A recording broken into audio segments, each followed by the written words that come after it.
அண்ணாமலையார் கரோகரா. தீபத்தன்னைக்கு காலையில் பார்த்திங்கன்னா சிம்பிளாக சமையலை முடிச்சுட்டு மறுபடியும் அடுப்பெல்லாம் துடைச்சி கோலம் போட்டு என்னோடய வேலைகளை நான் ஸ்டார்ட் பண்ணேன்.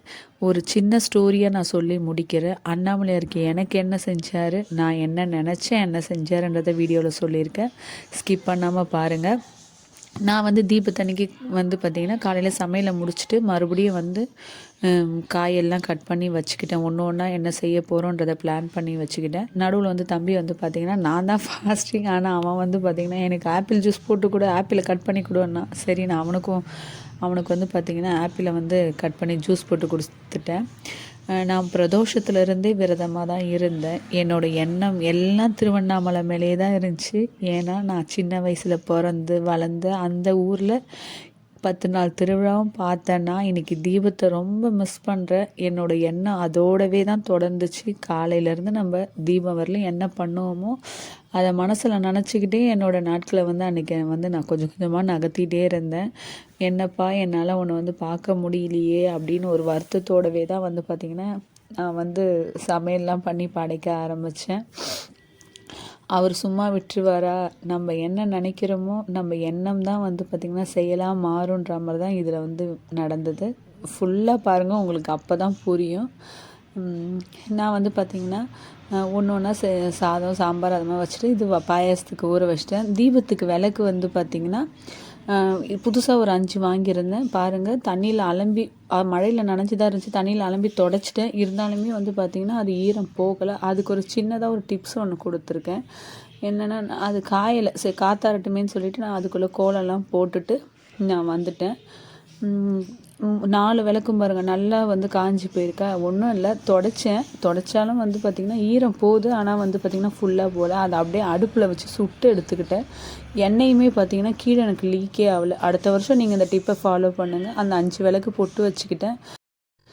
பருப்பு ஊற வச்சுருந்ததை ஒரு 2 விசில் வச்சு எடுத்துக்கிட்டேன் பாயாசத்துக்கு. அதில் ஏலக்காய் பொடி அப்புறம் தேங்காய் மிக்சிலே ஒரு ஓட்டி போட்டுக்கிட்டேன். நெய்யில் முந்திரி திராட்சை வறுத்து போட்டுட்டேன். பாயாசம் ரெடி ஆகிடுச்சு. சாதம், சாம்பார், வடை, பாயாசம், அப்பளம், உருளைக்கிழங்கு வறுவல், கோஸும் கேரட்டும் பொரியல், மாவிளக்கு. இவ்வளோதான். மாவிளக்கில் தீபம் போடுறது இதுதான் நாங்கள் பழக்கமாக செய்கிறது. அதுதான் நான் இங்கே செஞ்சேன். வடை மட்டும்தான் போடணும். எண்ணெய் வச்சு வடை போட்டுகிட்டே இருந்தேன். தீபம் இன்னும் ஏற்ற ஆரம்பிக்கல. சரி, நம்ம இதை போட்டுக்கிட்டே பார்த்திங்கன்னா மற்ற வேலையும் பார்க்கலாம். நம்ம தம்பி அம்மா நான் விளக்குக்கு பொட்டு வச்சு எண்ணெய் நானே ஊற்றிடுறேன் அப்படின்னா பாப்பாவும் தம்பியுமா சேர்த்தே ஊற்றிட்டாங்க. ரெடியாக உட்காந்து அவன் சொல்கிறான் நான் தான் எல்லாமே வச்சேன். ஆனால் கண்டிப்பாக அவன் தான் வச்சு கொடுத்தான். இந்த 5 விளக்கு மட்டும் புதுசாக வாங்கிக்கிட்டேன் நான்.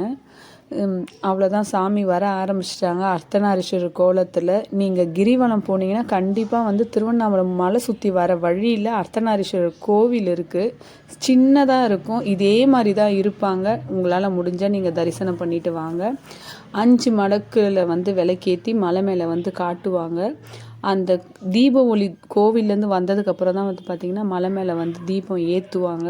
ஏற்றி முடித்தோடனே அப்படியே நம்ம தலைவர் ஆடுவார் பாருங்கள். அப்பா கண்கொள்ளா காட்சி. அதை லைவாக பார்க்குறவங்க ரொம்ப கொடுத்து வச்சவங்க. நான் டிவியில் தான் பார்த்தேன். ஒவ்வொரு வருஷமும் டிவியில் தான் பார்க்குறேன். பார்த்து முடிச்சுட்டு விளக்கு ஏற்றிட்டேன். ஊரில் இருக்கும் போதுமே கோவிலுக்கு போய் நாங்கள் இதை பார்த்ததில்லை.